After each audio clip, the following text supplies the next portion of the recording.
السلام علیکم۔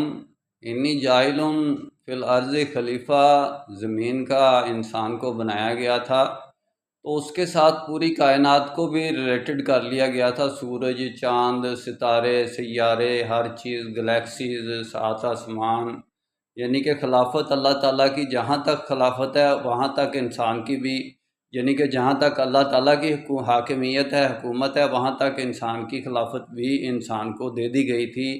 اب یہ اس کی آگے مرضی تھی کہ اس نے اس کو دریافت کیا یا نہیں کیا، اس پر اپنی خلافت کر رہا ہے، کتنی جگہ تک کر لی ہے، کہاں تک پہنچ گیا ہے، کہاں تک کرنی باقی ہے۔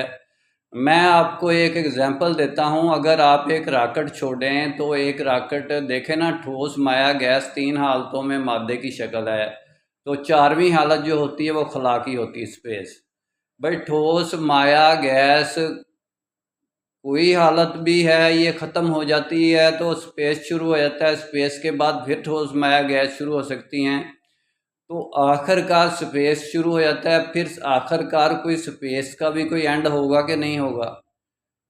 کوئی اللہ تعالیٰ نے ایسی چیز نہیں بنائی کہ جس کا آغاز ہو اور اس کا انجام نہ ہو۔ یہ قانون فطرت ہے۔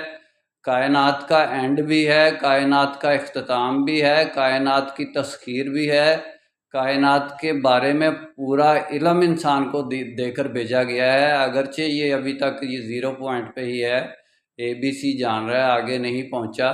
انشاءاللہ ڈیٹیل میں بات پھر ہوگی۔ وہ ٹھوس، مائع، گیس اور اسپیس ختم ہی نہیں ہوتے، تو آخر کار ان کی ایک لمٹ آتی ہے کہ جہاں پر جا کے وہ ختم ہو جاتے ہیں۔ اس کے آگے کیا ہوگا؟ ٹھوس ہوگا، مائع ہوگا، گیس ہوگا، اسپیس ہوگا؟ یہ ایک بہت بڑا کویشچن ہے موجودہ دور کے ماڈرن سائنٹسٹ کے لیے کہ بھئی اس کے آگے کون سی چیز ہوگی۔ انشاءاللہ ڈیٹیل میں بات پھر ہوگی۔ نسبت، وحدت، خدمت، خیر کے ساتھ، اللہ حافظ۔